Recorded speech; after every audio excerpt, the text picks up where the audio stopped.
Labdien! Mani sauc Aigars, jūs esat BeSafe Latvija YouTube kanālā, un šodien es gribēju parunāt par to, kā sagatavoties iepriekš jau lielām nepatikšanām. Tā ir sava veida pieredze, kura darbojās, ja, tā kā, ko es saprotu ar lielām nepatikšanām. Tātad pirmā lieta ir smags vai letāls nelaimes gadījums, kad cilvēks iegūst tiešām nopietnas veselības problēmas, palicis par invalīdu vai, protams, gājis bojā.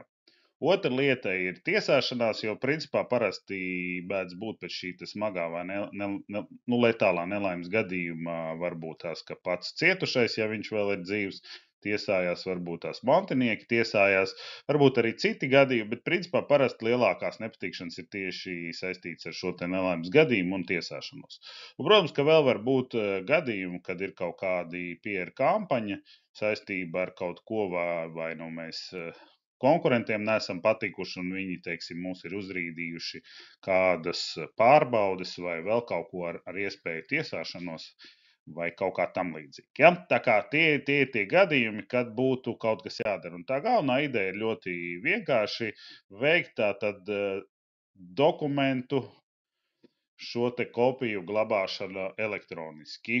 Attiecīgi šeit es esmu runājis, ka dažādas kārtības, rīkojumi, instrukcijas, ka viņas ne tikai ir tā kā papīra formātā, kas būtu pareizi, kur ir viņas parakstīts, un cilvēks, teiksim, fiziski var izlasīt. Protams, ir mūsdienās jaunas iespējas, un šis viss varētu būt arī datorā, tad jau automātiski šis te atrisinās. Bet būtu forši, ka, ja mēs ikdienā, protams, uzturam papīra formātā, ka būtu šīs te kopijas, vismaz to galveno dokumentu kopijas, kuras, ja kaut kas notiek, piemēram, ir liels ugunsgrēks vai kaut kas notiek, ja mēs pie viņām varam tikt klāt. Tāpatās ir dažāda darba aprīkojuma. Atceramies, darba aprīkojums ir viss, ar ko veicam darbu darba aizsardzībā. Tās ir iekārtas, instrumenti, elektroinstrumenti un tam līdzīgi. Ja?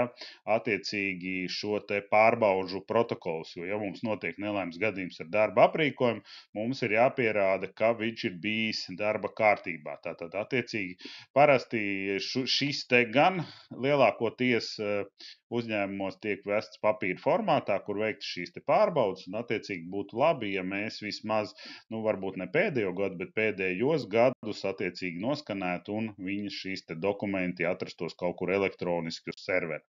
Šeit ir viens no tiem, tātad atceramies, ka mēs iegādājamies šo darba aprīkojumu, mēs prasām instrukciju līdzi, un šajā instrukcijā pirmkārt viņai, protams, būtu jābūt valsts valodā, bet tur ir arī šīs kādas pārbaudas ir jāveic. Un attiecīgi tur ir dažādi, varbūt pārbaudas atkarībā no darba stundām, varbūt no dienām, no vēl visādām lietām. Ja? Šeit ir vienkārši to, es esmu iekopējis vienu no tā, un tādas dažādas lietas pie manīm var dabūt bez maksas. Tātad attiecīgi ir trepi pārbaudas protokols, kur ir uzrakstīts, kas tiek pārbaudīts. Un tas jau ir korekti, jo, teiksim, pārbaudīt tikai derīgs vai nederīgs, tas īsti nebūs labi, jo tiesā kāds prasīs, kādi bija šie kriteriji, ka jūs uzrakstījāt. Jā, viņš bija kārtībā darba, un tad sākās problēmas. Ja mums jau ir precīzi, protams, vienmēr varēs diskutēt, vai šeit ir visas lietas, kas ir jāvērtē, vai tur vajag vairāk, vai tur vajag mazāk, bet šeit jau ir konkrēti cilvēks ir gājis, vizuāli skatījies, redzi balstus un vēl tam līdzīgas lietas. Tāpatās tehniskie pasākumi, kas būtu bildes vai video, būtu ieteicams tomēr sabildēt attiecīgi visas vietas, kur būs atrodas drošības zīmes, jo man ir bijusi tāda pieredze, ka notika liels nelaimes gadījums, un attiecīgi, lai šo cilvēku izvilktu ārā no iekārtas apakšas, tur ātri demontēja visus aizsargus, un līdz ar to arī durvīm kaut kas tur cieta, kaut kādas drošības zīmes pazuda, kaut kas nokrita, jā, un pēc tam ļoti grūti pierādīt, jā, ka tiešām šīs te lietas ir, jo visi jau skatās post factum, jā, tad un post factum mēs redzam, jā, redzi, tur kaut kas mētājās, neviens nevar pateikt, vai tas bija klāt vai nebija tā. Mums ir uz konkrēto brīdi nobildēts, jā, tā pie mums tas notiek. Protams, vienmēr kāds varēs teikt, jā, tajā konkrētā dienā kaut kas no tā nebija, bet ja mēs vispār parādam šo te savu iekšējo kultūru, jā, ka mēs esam domājuši par brīdinošiem uzrakstiem, par drošības zīmēm, ka mums viņas ir, viņas redzamas pie citām iekārtām, redz, kura šeit ir, tā kā kopijas no tā, tad jau tas parāda kā labo praksi, un līdz ar to arī tiesā tas varētu kalpot kā pamatojums. Ja? Tāpatās arī drošības aizsargi, dažādām kustīgām virsmām, margas, visādas sētiņas un vēl visādas tam līdzīgas lietas, paklājiņi, drošības un tam līdzīgi. Visu viņu skaisti vajadzētu sabildēt, ja, un pietiek vienu reizi mēs saliekam, un praktiski par šo te lietu mēs varam aizmirst. Nu, te daži paraugi, šeit ir tas, kā es taisu, es šobrīd lieku, šis ir vienam metināšanas iecirknim, es te fonā uzliku to, un lai var redzēt, kur atrodas tieši tās pašas, tātad taisa tādas jau ielaminē, tad ielaminē uzreiz visu gatavu, kas ir labi ielaminācijai, šīs te drošības zīmes neizbalo, un viņas arī nenogāžās. Ja, līdz ar to nav tā, ka pa vienai pazūd. Nu, protams, ka te var būt situācijas, ka norauj visu, bet tad mēs redzam, ka vispār nav.